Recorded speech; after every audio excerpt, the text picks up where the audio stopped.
self-external release for the pelvic floor is a great exercise to do for anyone who reports that they have pain, difficulty with intercourse, or some difficulty with bowel dysfunction.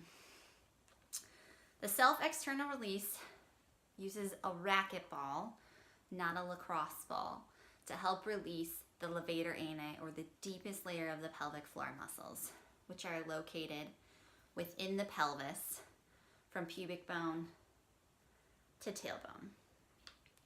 You find it by having a patient sit on a racquetball with it placed just to the inside of the ischial tuberosity on either side. And when they put pressure down with sitting, it identifies a trigger point or tight area because the patient feels pain, much like a trigger point is palpated through the upper trapezius muscle. The patient can move the ball around to some degree away from the center, which includes the anus and the perineum, to be able to identify tight and tender areas.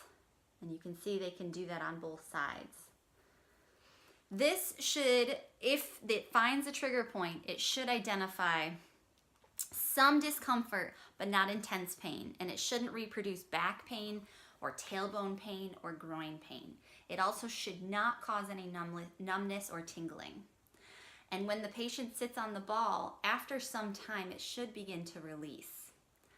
If the pain is too much, they can simply offload a little bit by tilting their pelvis away from that side and then slowly sitting down into it.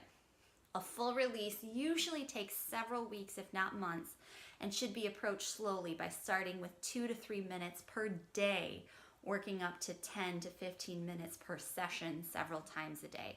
And this will all depend on the patient's tolerance and improvement with the exercise.